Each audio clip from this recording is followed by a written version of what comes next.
يهده الله فلا مضل له ونشهد ان لا اله الا الله وحده لا شريك له ونشهد ان محمدا عبده ورسوله ارسل بالحق بشيرا ونذيرا اما بعد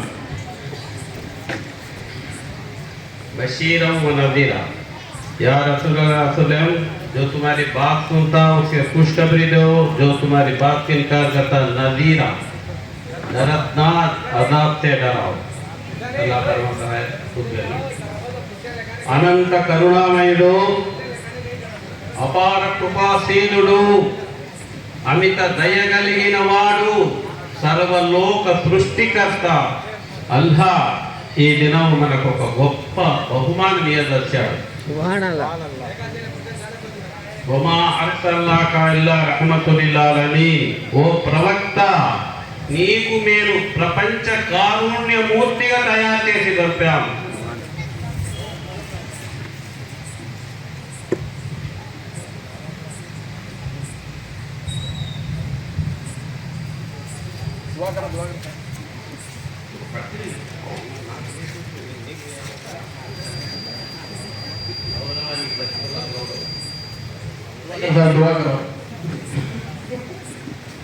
గౌరవానికి ప్రతిఫలం గౌరవం కదా, అవమానానికి ప్రతిఫలం అవమానం.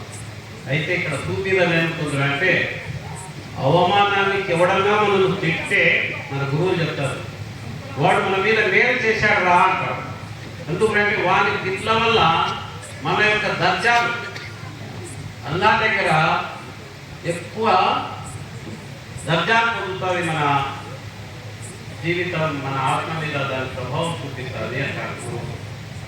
కాబట్టి సూఫీలు తిట్టే మళ్ళా తిట్టరు, తిట్టే మళ్ళా తిట్టరు.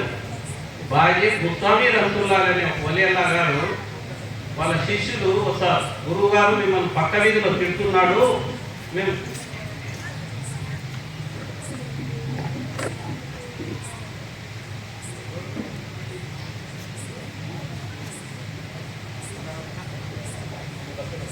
ఏమంటున్నారు, పక్క వీధిలో మిమ్మల్ని తిడుతున్నారు, మేము వినలేకపోతున్నాం, మీరు ఆజ్ఞాపించమని కాళ్ళు చేతులు ఎక్కేస్తామంటారు. గురువులు తింటే శిష్యుల కోపం ఎక్కువ కదా. అంటే గురువు గారు చేశారు, ఇంట్లోకి వెళ్ళి 2 ఖర్జూర పండ్లు తెచ్చారు, అతని చేతికి ఇచ్చినారు. ఇదేమిటి గురువు గారు అన్నారు, నన్ను తిట్టినోనికి ఇప్పుడు అన్నాడు. ఏమన్నారు, నన్ను ఎవరు తిట్టినాడో వాళ్ళకి ఖర్జూర పండు ఇప్పుడు అన్నాడు. ఇదేమిటి అన్నాడు. మీరేదో ఇంట్లో కట్టెలో కట్టెలో తెస్తారనుకుంటే ఖర్జూర పండు మళ్ళీ వానికి ఇమ్మంటున్నారు అని. ఏ గురువుగారు చెప్పారు, వాడు తిట్టడం వల్ల నాకు దేవుడు స్వర్గంలో ఉన్నత స్థానం ఇస్తాడు. నేనేదన్నా తెలిసి తెలియని తప్పులు చేసి వాడు నెత్తిన వేస్తాడు, వాడు ఏదన్నా చేసిన పుణ్య పనులు అయి నాకు ఇస్తాడు అన్న. చూసినారా బాగా ముస్తామీ రహ్మతుల్లాహి గారు సూఫీజం ఎలా ఉంటుందో. వాని వల్ల నాకు స్వర్గంలో ఉన్నత స్థానం లభించింది. నేను వానికి కృతజ్ఞత చెప్పకూడదా, వాడు ఎట్లా నరకంలో కాలి వస్తాడు, ఈ 2 ఖర్జూర పండు తిని సావు అనుకో అన్నాడు. అట్లుంటుంది గురువు లెక్క. ఇప్పుడు ఇది మీలాదున్ నబీ అంటే ప్రవక్త పుట్టిన తేదీ. ప్రవక్త ఎప్పుడు పుట్టారు? బుఖారీ షరీఫ్ హదీస్. కుంతో కంజ మక్ఫియన్. బుఖారీ షరీఫ్లో అంటున్నాడల్లా, మై ఛుపా హువా ఖజానా థా. నేను నిక్షేప్తమైన నిధిని తేజస్సునుగా అయి ఉన్నాను. ఏమంటున్నాడు, నేను నిక్షేప్తమై దాగి ఉన్న ఒక జ్యోతిగా ఉన్నాను. దేవుడు తన నుండి ఆ జ్యోతిని బహిర్గతం చేశాడు. ఆ జ్యోతి అల్లాహ్ యొక్క ప్రేమలో 70 సంవత్సరాలు పూర్తే ఖాస్ అంటే తనలోనే ఉండే వస్తువులో 70 సంవత్సరాలు 70,000 సంవత్సరాలది యోగ నిద్రలో ఉంది. ఆ తర్వాత అల్లాహ్ అంటే ముక్కు డెఫినేషన్ సృష్టికర్త, ఈ క్రియేటర్, ఈ భూమిని ఈ ఆకాశాన్ని ఇందులో సమస్త వస్తువులను సృష్టించి దానిపైన ఏకైక అధికారం గల దివ్య అద్వితీయ శక్తిని తెలుగులో అల్లాహ్ అరబీ. మీరు మిగతా భాషలో ఏమన్నా సృష్టికర్త, ఈ క్రియేటర్. ముస్లిం దైవ విధేయుడు. ఎవరు దైవ విధేయుడైతే వాడు ముస్లిం. అది అరబీ ఇస్లాం. ఏది దైవ ధర్మమో అది ఇస్లాం. అది ఏ భాషలో మీరు ఏ పదమైనా వాడుకోండి. దాని డెఫినేషన్ ఏమనంటే ఇస్లాం అంటే దైవ ధర్మము, ముస్లిం అంటే దైవ విధేయుడు, అల్లా అంటే సృష్టికర్త. అలా ఖురాన్లో మొదటి వాక్యం ఏమవుతుంది? అల్హమ్దులిల్లాహి రబ్బిల్ ఆలమీన్. అల్హమ్దులిల్లాహి రబ్బిల్ ముస్లిమీన్ అనలేదు. అల్హమ్దులిల్లాహి రబ్బిల్ ఆలమీన్. విశ్వకర్తను నేను విశ్వకర్తను. రసూలుల్లాహి గారు రహమతుల్లిల్ ఆలమీన్. నేను కారుణ్యమూర్తిని ప్రపంచానికి. ప్రపంచ కారుణ్యమూర్తి ప్రవక్త గారు. అల్లా సృష్టికర్త. అల్లా ఏమన్నా కుంతో కంజం మక్త్యం. నేను నిక్షేప్తమైన దివ్య తేజస్సు నిధినై ఉన్నాను. దేవుడు నన్ను బయటికి తీస్తే దాని 70,000 సంవత్సరాలు యోగ నిద్రలో ఉన్నాను. ఆ తర్వాత నా యొక్క తేజస్సుతో భూమి ఆకాశం సమస్తం సృజింపబడినాయి అంటున్నారు. ఎప్పుడు పుట్టారు ప్రవక్త గారు? భూమి ఆకాశం పుట్టక ముందు పుట్టారు, ఇప్పుడు కాదు. ఆ తేజస్సు ఆ ముందు పుట్టింది. ఆ తేజస్సుతోనే 1,84,000 ప్రవక్తలు సృజింపబడినారు. ఈ ప్రపంచం మొత్తం సృజింపబడింది ఒక్క ప్రవక్త తేజస్సు. ఆ ప్రవక్త తేజస్సు అల్లాహ్లో నిక్షేప్తమైంది. ఆ నిక్షేప్తమైన తేజస్సు ఇది మీలాదున్ నబీ ప్రవక్త గారు పుట్టిన రోజు. మరి ఇంత గొప్ప తేజస్సు పుట్టింది కదా, మరి అది ప్రపంచానికి ఏం చేసింది? దాన్ని దేవుడు సృష్టించవలసిన అవసరం ఏమొచ్చింది? అంత కారుణ్యమూర్తిని సృజించి భూమి మీద పంపించి ఈ మానవాళికి ఆయన చేసిన మహోపకారం ఏమిటి అనే విషయాన్ని మనం క్షుణ్ణంగా పరిశీలిస్తే ఆ యొక్క కారుణ్యమూర్తి యొక్క కరుణ మనకు అర్థమవుతుంది. సోదరులారా, ఆయన కారుణ్యమూర్తి కరుణ మనకు అర్థమవుతుంది. ఆయన ఏం చెప్పాడు? నేను మొదటి ప్రవక్తలు కాదు, నాకంటే ముందు 1,84,000 మందిని పంపించాడు దేవుడు. కానీ ఆ 1,84,000 మంది ఆ తేజస్సే. కడుపున నేను వచ్చాను అంటున్నాడు. కుంతుం ఖైర ఉమ్మతిన్ ఉఖ్రిజత్ లిన్నాస్ తఅమురూన బిల్ మఅరూఫి తన్హౌన అనిల్ మున్కర్ తుమినూన బిల్లాహ్ అన్నాడు. మీరు ఉత్తమమైన సమూహము. నా తర్వాత ప్రవక్తలు రారు. ఆ ఉత్తమమైన సమూహం మీరు. మీ యొక్క ప్రార్థన బనీ ఇశ్రాయేలు ప్రవక్తలతో సమానంగా అంగీకరింపబడుతుందమ్మా. బనీ ఇశ్రాయేలు ప్రవక్తలు అల్లాహ్ను వేడుకున్నారు, ఓ సర్వలోక సృష్టికర్త, మమ్మల్ని నువ్వు ప్రవక్తలుగా విశ్వ గురువులుగా పుట్టించే బదులు మహమ్మద్ ప్రవక్త సల్లల్లాహు అలైహి వసల్లం గారి సమూహంలో మమ్మల్ని పుట్టించు అన్నారు. చూశారా? ఇప్పుడు తెలిసినోడికి తెలుస్తుంది, తెలియనోడికి ఏం తెలుస్తుంది? తెలియదు కదా. తెలిసినోడికి తెలుస్తుంది, తెలియనోడికి ఏం తెలుస్తుంది? సెల్ ఫోన్ ఇచ్చిన తెలిసినోడికి వాడుకుంటాడు, తెలియనోడికి చెప్తాడు. ఆ ప్రవక్త అర్థం చేసుకోవాలంటే గురువుకు చేరాలి. మాయ ఎవరు? ఖురాన్లో 32వ అధ్యాయం సూరే సజ్దా 5 నుంచి 10 వాక్యాలు చదవండి. సూరే బకరా 25 నుంచి 30 వాక్యాలు చదవండి. అక్కడ మీకు శైతాన్ యొక్క యథార్థాన్ని దేవుడు చూపిస్తాడు. శైతాన్ అంటే మూటలు మోసేటోడు, మట్టి మోసేటోడు, రిక్షా తగ్గేటోడు కాదు. మహాపండితుడు, మహాజ్ఞాని. 70,000 సంవత్సరాలు భూమి మీద ఆ సర్వలోక సృష్టికర్తకు సజ్జా చేస్తే దేవుడికి ప్రమోషన్ ఇచ్చాడు. బిరుదులతో తనకి 7 ఆకాశంపైకి తీసుకొని పోయి ప్రవక్తేవ దూతలకు టీచర్గా పెట్టారు. వారిలో అహంకారం ప్రారంభమైంది. ఆ తర్వాత ధ్యాని ఆయన అంటాడు, నీ కంఠనాళానికంటే దగ్గర ఉన్నాను, నీ లోపల ఏం జరిగింది కూడా తెలుసుకుంటున్నాను. వాళ్ళు అహంకారం బయలుదేరి దేవుడు ఏమన్నాడు? ఏమన్నాడు? సూర్య 32వ వాక్యన్నాడు, ఎన్ని రాయిలు అంతే ఖలీఫా, నేను నా యొక్క ప్రతినిధిని భూమి మీద పుట్టించదలిచాను అంటనే ఆకాశ వీధులలో భయంకరమైన సంచలనం బయలుదేరింది. ఓ అల్లా, ఓ సర్వలోక సృష్టికర్త, ఇంతకుముందు జిన్నాతుల సమూహాన్ని పుట్టించావు, వాళ్ళు చేసిన రక్తపాతానికి ఎంతో ఘోరంగా జరిగింది, మళ్ళా ఒక జీవిని పుట్టిస్తావా? ఆ జీవి రక్తపాతం సృష్టించడానికి అల్లా అంటున్నాడు, నాకు తెలిసింది నీకు తెలిసింది నాకు తెలిసింది నీకు తెలియదు. మిగతా కార్యక్రమాలు వర్కౌట్ అయినాయి, బొమ్మ తయారై అయితే నేను చేశాడు, తుమ్మ సవ్వావు వన పక్వి మీరు అన్నాడు. పురాణ అంటుంది, నేను మట్టి బొమ్మలో నా ఆత్మను ఊదినాను అంటున్నాడు. నేను నా యొక్క ఆత్మ, ఆ బొమ్మ లేచి నిలబడుతుంది, సుజూద్ చేయండి అన్నాడు. సుజూద్ అంటే ప్రణోదం వెళ్ళండి, ఏమైనా శ్రద్ధ చేయండి. ఎవరన్నారు? అల్లా అన్నాడు. ఎవరిని చేయమన్నారు? నన్ను చేయమన్నాడు, అతన్ని చేయండి. ఎవరెవరు చెప్పారు? ఆకాశ వీధులలో ఉండే సర్వ దేవ దూతలకు చెప్పాడు, పరిస్థాలకు శ్రద్ధ చేయండి. సర్వ దేవదూతలు శ్రద్ధ చేశారు, ఎక్సెప్ట్ అలాగే వాడు చేయలేదు. దేవుడు 70 తల్లుల కంటే అధిక ప్రేమ కలిగిన వాడు. మనం ఒక మినిస్టర్ దగ్గర ఒక పీవన్ ఉంటాడయా, ఉదాహరణ నేను టీ ట్యాప్ అంటాడు మినిస్టర్, నేను ట్యాప్ సార్ అన్నాడు అనుకో,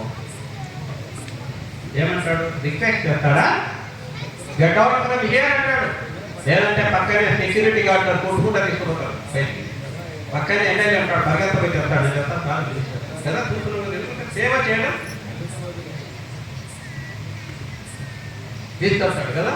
కానీ దేవుడి తను అడుగుతున్నాడు, ఏ వస్తువు ఏ విషయము నిన్ను అతని శ్రద్ధ చేసేదాన్ని నిరాకరించింది అన్నాడు. అంటే వాడు అన్నాడు, అతనికంటే నేను గొప్పవాడిని అన్నాడు. ఏమన్నాడు? అతనికంటే నేను గొప్పవాడిని అంటున్నా కదా. ఓ సాయికు ఆతారే, ఆ సాయికి ఏమవుతాదిరా? ఆలిం హాఫీజ్ కావాలంటే మదరసాకు పోవాలా, ఎక్కడికి పోవాలా? దారుల్ ఉలూంకు పోవాలా. ముక్తి కావాలంటే దారుల్ ఉలూంకు పోవాలా. మళ్ళీ ఖలీఫా కావాలంటే ఎక్కడికి పోవాలా? దారుల్ ఉలూం సర్టిఫికేట్ వేస్తుంది, వీడి మద్రసా నుంచి హాఫీజ్ అయినాడు, వీడి మద్రసా నుంచి ఆలిం అయినాడు, ఈ మద్రసా నుంచి ముఫ్తీ అయినాడని మద్రసాలు సర్టిఫికేట్ ఇస్తారు.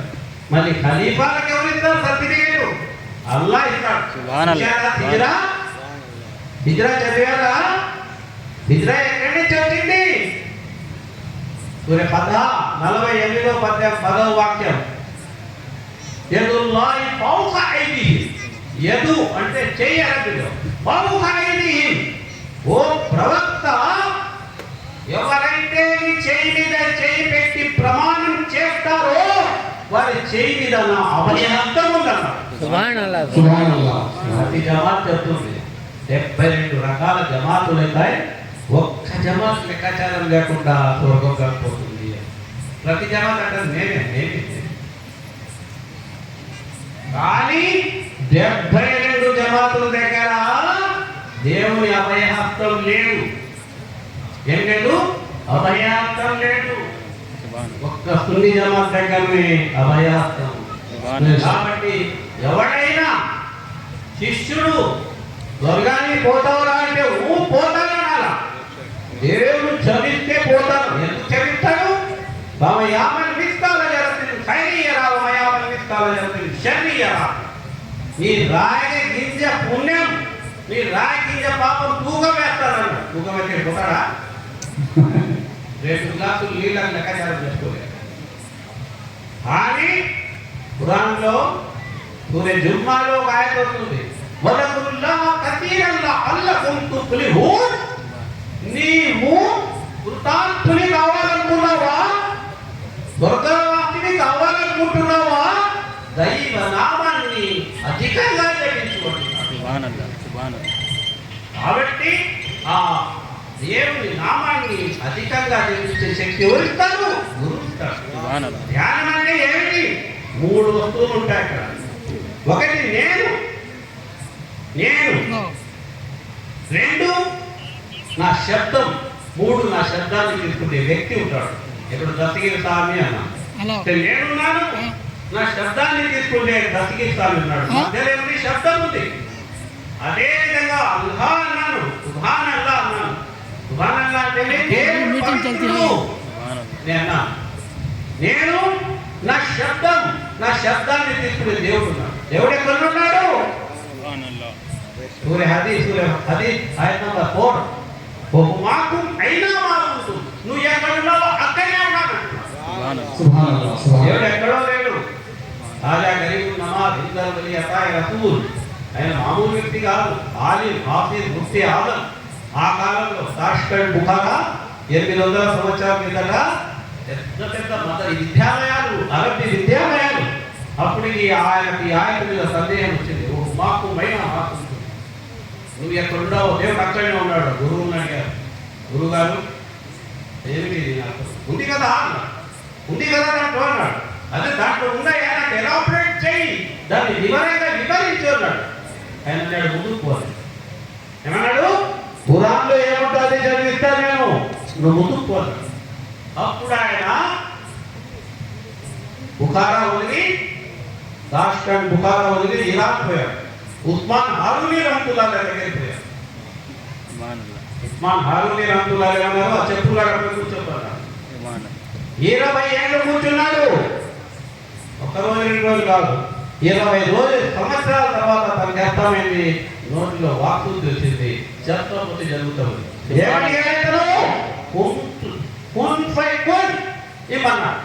ఏమన్నారు?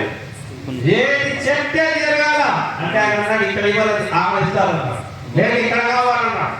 టేక్ సమ్ టైం, వెయిట్ చేయాలి. 20 ఏళ్ళు వెయిట్ చేసిన తర్వాత తనకి ఆ వాక్కు తెలిసింది.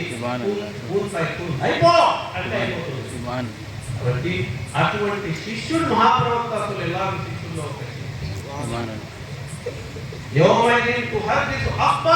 ప్రవక్త గారు అన్నారు, ఏమన్నారైనా ఈ భూమి ఏమిటో తెలియదా అన్నాడు. స్థలం ఏమిటో, భూమి ఏమిటో తెలుసునా అంటే శిష్యులంతా చెప్పారు, ప్రవక్త గారికి అల్లాహకు తెలుసు. అప్పుడు ఆయన చెప్పాడు, ఈ భూమి మీ గురించి సాక్ష్యం చెప్తుంది. ఎప్పుడు చెప్పారు? 1400 సంవత్సరాల చెప్పారు. ఈ భూమి పెద్ద విషయం కాదు. ఎందుకంటే టేప్ కార్డు దొరుకుతున్నాయి, టీవీ దొరుకుతున్నాయి, సెల్ ఫోన్ దొరుకుతున్నాయి కదా. ఈ 100 ఏళ్ళు కూడా కొట్టే సాక్ష్యం చెప్తున్నాయి. ఎక్కడి నుంచి వస్తున్నాయి? మట్టిలో నుంచే వస్తున్నాయి. సర్వము మట్టిలోనే దొరికేది, బయట ఎక్కడ దొరకదు. అది చెట్టు రూపంలో కానీ, కాయ రూపంలో కానీ, మెటల్ రూపంలో కానీ, మొత్తం భూమిలో నుంచి వచ్చేది. ఆ భూమిలోంచి వస్తువు తీసుకుని తయారు చేస్తున్నారు. ఆ రోజే చెప్పాడు మా తరంలోగా సృష్టికర్త అయిన అల్లాహ్ ప్రవక్త, ఈ భూమి రేపు సాక్ష్యం చెప్తుంది, మీరంతా పుణ్యం ఉంటుంది, మీరంతా అదృష్టవంతులు. రేపు ఈ భూమి సాక్ష్యం చెప్తుంది, ఓ అల్లాహ్ వీళ్ళు నీ యొక్క ప్రవక్త యొక్క జన్మదినాని కోసం రాత్రి ఎక్కడ నుండో వచ్చి ఇక్కడ ఆసీనులై తమ యోగ ఎంతో మధురమైన నిద్రను త్యాగం చేసి ఇక్కడ కూర్చున్నారు అని రేపు సాక్ష్యం వీళ్ళ గురించి చెప్తుంది. 1 రోజులు కష్టపడ్డారు. వాళ్ళ ఎక్కడెక్కడ వాళ్ళకు సముదాయించి పిలుచుకొని వచ్చి అన్నం వండి టెంట్ వేసి మైకు తెచ్చి అన్ని పనులు వదిలేసి ఆ ప్రవక్త సల్లల్లాహు అలైహి వసల్లం తన కటాక్షాల కోసం వాళ్ళు శ్రమించినారు అని ఈ భూమి రేపు సాక్ష్యం చెప్తుంది. అటువంటి తలని మహాప్రవక్త సల్లల్లాహు అలైహి వసల్లం దగ్గరికి ఉమర్ రలియల్లాహు అన్హు వచ్చారు. యా రసూలుల్లాహ్, గురు శిష్యుల అనుబంధం ఎలా ఉంటుందో చూడండి. యా రసూలుల్లాహ్ సల్లల్లాహు అలైహి వసల్లం, మీ మీద నాకు ప్రేమ ఉంది. ప్రవక్త గారు అడిగారు, ఎంత ఉంది? మా తల్లిదండ్రుల కంటే ఎక్కువ ప్రేమ ఉంది. మా తల్లిదండ్రుల కంటే ఎక్కువ ప్రేమ ఉంది. నా భార్య పిల్లల కంటే డబ్బు కంటే ఎక్కువ ప్రేమ ఉంది. ప్రవక్త ఆగిపోయాడు. ప్రవక్త చెప్పాడు, ఇంకా నువ్వు పరిపూర్ణ విశ్వాసిని కాలేదు, నువ్వు మోమిన్ కాలేదు అన్నాడు. అతను ఆలోచనలో పడి వెళ్ళిపోయి ఉమర్ ఫారూక్ ప్రవాహంలో స్నేహంలో కొంతకాలం నేర్చుకున్నాడు. మళ్ళా కొన్ని నెలల తర్వాత వచ్చాడు. సురం నీ మీద నాకు ప్రేమ ఉందా? ఎంతుంది? నా భార్య పిల్లల కంటే ప్రేమ ఉంది, నా తల్లిదండ్రుల కంటే ఎక్కువ ప్రేమ ఉంది, నా ధనాన్ని కంటే ఎక్కువ ప్రేమ ఉంది, నా ప్రాణాన్ని కంటే నీ మీద ప్రేమ ఎక్కువ. పరిపూర్ణ విశ్వాసమైనావు, నువ్వు మోమినైనావు అన్నాడు. చూశారా? ఇదే విషయం శిష్యుడు గురువు విషయంలో ఉండాలి. మాయిదా 5:30 వాక్యం చెప్తారు. యారి వల్లదీన ఆమను ఎవరు చెప్పారు? కానీ మా ప్రవక్త యారి వల్లదీన ఆమను ఈ పద్యంలో ఈ విశ్వాసులకు చెప్పాడు. మీరు కేవలం యారి వల్లదీన ఆమను ఐ మోమినో అన్నాడు. ఓ విశ్వాసులారా, విశ్వాసులారా, వసీలా మురీదు కండి జాయిలదీన ఆమను రుత్తకుల్లా వత్తకు ఇలహి వసీలత జాయిదు ఫీ సబీలిల్లాహి లఅల్లకుం తుఫ్లిహూన్. ఓ విశ్వాసులారా, దేవునికి భయపడండి, శిష్యరికం తీసుకోండి. జాయిదు అక్కడ మీరు మీ ఆత్మ మీద బలమైన నిందలను, బలమైన శక్తిని ఎదుర్కొండి. గురువాక్యం శిరోధార్యం అనండి, అప్పుడు మీరు నా దగ్గరికి రాగలరు అన్నారు. ఎవరంటున్నారు? మాయిదా 5:30 గురువు లేనివాడు గుడ్డివాడు. కాబట్టి మనం గురువు తీసుకోవాలి, శిష్యరికం తీసుకోవాలి. ఎప్పుడు ఎవరు అంటున్నారు? అల్లా చాలా వాక్యాలు చెప్తున్నాడు శిష్యరికాన్ని గురించి. ఎవరు శిష్యరికం తీసుకుంటే వాళ్ళు చేయి మీద దేవుని చేయవస్తుంది. లేకపోతే ఇప్పుడు ఉదాహరణకు 500 రూపాయలు నోట్ ఉంది కదా, చెప్పుతే తాగితే ఒక 5 రూపాయలు పెట్టి ఈనాడు పేపర్ కొన్నాడు, కొన్ని అన్ని 500 రూపాయలు పట్ట 5లో ఖర్చు చేసుకున్నాడు, పట్ట జోలు పెట్టుకున్నాడు. ఇవన్నీ 5 రూపాయలు 500 నోట్లే అన్నాడు. నీ వరకు పర్వాలేదు, ఓకే, ఎవరికి అధ్యక్షం చెప్పదు. కానీ నువ్వు దాన్ని మార్చను, కాగితం యొక్క శక్తిని పరీక్షించాలనుకున్నప్పుడు అది బయటపడతాడు. వాడంటాడు ఇది చల్లదు అంటాడు, ఈ కాగితం చల్లదు. మరి ఆ కాగితం తీసుకుంటున్నావే, ఆ కాగితం కాకుతుందో లేదో, తిరుగుతుందో లేదో అంటే ఏమంటాడు? కాగితం కాకుతుంది, తిరుగుతుంది అయినా, కానీ ఆ కాగితం మీద సంతకం ఉంది, చూసినావా? I promise reserve bank governor సంతకం పెట్టింటాడు, నేను ఈ 500 రూపాయల నోటు బాధ్యుని అని సంతకం చెప్పాలి. చూడండి నోట్ పైన, చూడండి 500 నోట్ ఐ ప్రామిస్, నేను ప్రమాణం చేస్తున్నాను 500 రూపాయలు. అదే విధంగా శిష్యుని కర్మను గురువు బాధ్యుడు. కానీ ఎన్నో రకాల పరీక్షలు ఎదుర్కోవస్తుంది శిష్యరికం అంటే. శిష్యరికం అంటే పరీక్షలు ఎదుర్కోవస్తుంది. ఏ పరీక్షలు? ఏమన్నారు? నా డబ్బు కంటే ఎక్కువ నేను నీ మీద తెలుసుకుంటే అర్థమే. డబ్బంతా తెచ్చి గురువుకి ఇవ్వని కాదు, మళ్ళా తప్పు. డబ్బంతా తెచ్చి గురువుకి ఇవ్వని కాదు, నీ డబ్బును నీ భార్య పిల్లల మీద ఖర్చు పెట్టు. ప్రవక్త గారి యొక్క సందర్భంలో అది ఒక ప్రవక్త శిష్యుడు మంచాన్ని పెట్టాడు, అవగాహన దశలో కొట్టినాడు, అవగాహన దశ లాస్ట్ టైం. అప్పుడు ప్రవక్త గారు ఇస్తారు శిష్యులు చేస్తారు. అప్పుడు ఆయన ప్రవక్త గారు నా పంట తోటలు ఉన్నాయి, ఖర్జూరం తోటలు, అన్ని మీకు ఇచ్చేస్తాను, దానం చేయలేదు. ఏమన్నాడు? నా తోటలన్నీ మీకు ఇచ్చేస్తాను, దానం చేయలేదు. అప్పుడు ప్రవక్త గారు ఏమన్నా మానవుడు పెడితే రాయడానికి పేపర్లు నేనే ఖర్చు పెట్టుకుంటాను కదా. బాగా నేనే పెట్టుకుంటా ఉండే కదా కానీ ఆయన తెలుసా ఇప్పుడు సత్యానికి సిద్ధంగా ఉండవు నీ ఆత్రంగా నాకు ఇస్తావు మంచాలని నీ పిల్లలు దిగాల్లో చేస్తావా నువ్వు ఎప్పుడు పంచాలో దానం చేయాలో తెలుసా నువ్వు ఆరోగ్యంగా ఉంది నువ్వు సంపాదించుకుంటావు చూడు అప్పుడు దానం చేయాలి ఎట్లా పోతున్నా నీ ఆ కొడుకు ఎట్లా పోయి నేను స్వర్గానికి పోవాలనుకుంటున్నావా ఇటువంటి అపాత్ర దానము స్వీకరించుకున్నాడు అన్నాడు ఈ డబ్బు ఈ భార్య పిల్లల మీద ఖర్చు పెట్టాలి ఆయనకు ఒక ముద్ద అన్నం తెప్పించినా కొడుకు ఒక ముద్ద అన్నం తెప్పించాలి పుణ్యంలో వస్తుంది ఈ డబ్బు ఈ భార్య పిల్లల మీద ఖర్చు పెట్టాలి ఆ తర్వాత ఒక డబ్బు మిగులుతే సంతోషంగా ఉంటే గురువు మీద ఖర్చు పెట్టాలి గురువు ఏం చేస్తాడు గురువు ఏం చేస్తాడు దానం చేస్తాడు అన్నం పెట్టిస్తాడు చూస్తారా కదా మన కాంకాలు చూస్తున్నాం మనం ప్రతి సంచారంగా కొన్ని చూసేస్తుంది ఎంత కట్టగా పెట్టారు వచ్చిన భోజనాలు మంచి చేత ఆఫీసులు ఆలిమలకు జీతాలు ఎక్కడికి వస్తున్నాయి మనం ఒకటిస్తే పని ఎన్నిక వస్తుంది గురువులు ఏం చేస్తారు కదా ముస్లింలంతా కలిసి పెట్టారు వాళ్ళ పేరుతో ప్రార్థన చేస్తారు మళ్ళా వాళ్ళు ఇలా పోతాం మళ్ళా వస్తాడు చేలలో పెడితే ఒకటి కదే ఇక్కడితే ఒకటి 10 10కి 500 ఈ దినము మన జీవితంలో నిజంగా మనకు దేవుడు ఇక్కడ కూర్చోబెట్టినాడు ప్రయత్నించమని మళ్ళీ ప్రయత్నం చేద్దాం ఈ అవకాశాన్ని ఇచ్చిన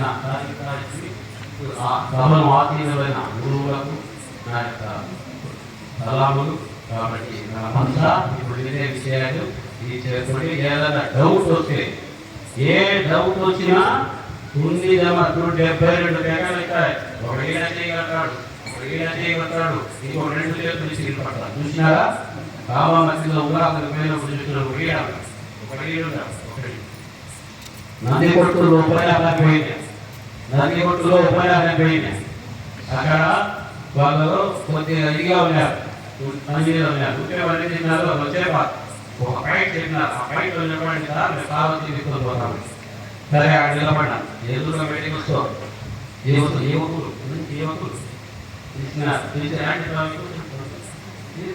ఇష్టం వచ్చిన నవ్వులాటలు మాట్లాడుతున్నారు ఇష్టం వచ్చిన చూడండి ముందే చెప్తాను మనకు ఏ జన్మతో శత్రుత్వం మనము ఏ మతస్థులే ప్రేమగా పలకరించేటోళ్ళం ప్రేమగా అన్నం పెట్టేటోళ్ళం చూసారా దర్గా దగ్గర అందరికి మధ్య పడుతుంది ఒక దగ్గర కాదు అందరికి అటువంటి స్వభావం కలిగిన వాళ్ళం మనం ప్రవక్త అనుసరణం మనం అందరికీ వేస్తాం మనకి ఎవరి మీద వేస్తుంది ఇష్టం వచ్చి మాట్లాడ నేను విన్నాను అంతా విన్నాను నేను అనుకున్నాను నోట్లుగా పాలవాదన పోయా నువ్వు మాట్లాడి నాకు ముందే నేర్పించినావా అని అంటే నువ్వు ఎలా చేయగలుగుతావా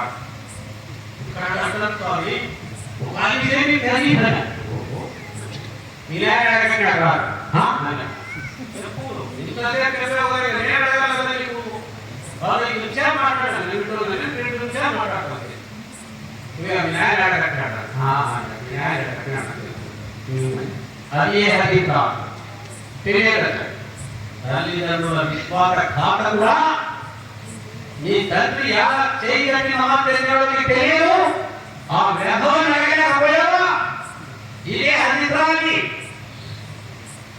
ముస్లిం శరీరాన్ని తెచ్చిపోడు ఇప్పుడు నువ్వు నిర్ణయం చేయి నువ్వు స్వర్గానికి పోతావా నీ కుటుంబం మొత్తం నరకానికి పోవాలి నువ్వు నరకానికి పోవాలి నువ్వు కరెక్ట్ అయితే నీ కుటుంబం మొత్తం నరకానికి పోవాలి లేదా వాళ్ళు కరెక్ట్ అయితే నువ్వు నరకానికి పోవాలి ఇప్పుడు ఎక్కడికి ఒకవేళ 2 హదీసులు కరెక్టే అంటే ముస్లిం చేస్తే సహీ సిద్ధాన్ని 6 హదీస్ బుక్కులు ఉన్నాయి హదీస్ బుక్కులు ఆ 6 బుక్కులు కరెక్ట్ అని ప్రపంచంలో విద్వాంసులందరూ ఒప్పుకుంటారు ఆ విధంగా నువ్వు ఒప్పుకుంటే ముస్లిం చేయాలి కరెక్టే బుఖారీ చేయాలి కరెక్ట్ అంటే మీ తల్లిదండ్రులు చేసిన అనుకరణను చేయి కొడుకు ఒక రకం తండ్రి ఒక రకం ఇంకా వచ్చే మనవుడు ఇంకొక రకం ఏం అతిథుతాయి రాజకరాస్తున్నారా ఆ 5,000 ఇచ్చేటోకి 8,000 ఇస్తామంటే బాగా ఇప్పుడు గట్టిగా అడుగుతారు కాబట్టి వీళ్ళంతా గ్రూపు తయారు చేసి మనకి తెలుస్తారు. కానీ మన మనసు ఒకటే, అందరినీ తెలియదు. మనం ఆ ప్రవక్త యొక్క సమూహము, మేము ప్రపంచ కారుణ్యం ఉంటేనా ఆ ప్రవక్త సమూహం. మన మనసులో ఈర్ష్య, ద్వేష, అసూయ, రాజ్యధర్మాలు లేవు. మన హృదయంలో ప్రేమ, దయ, కరుణ, సేవల దైవ గుణాలతో అలంకృతమైన. కాబట్టి సోదరుడి సమయం ఇచ్చినందుకు నేను సామాన్యులు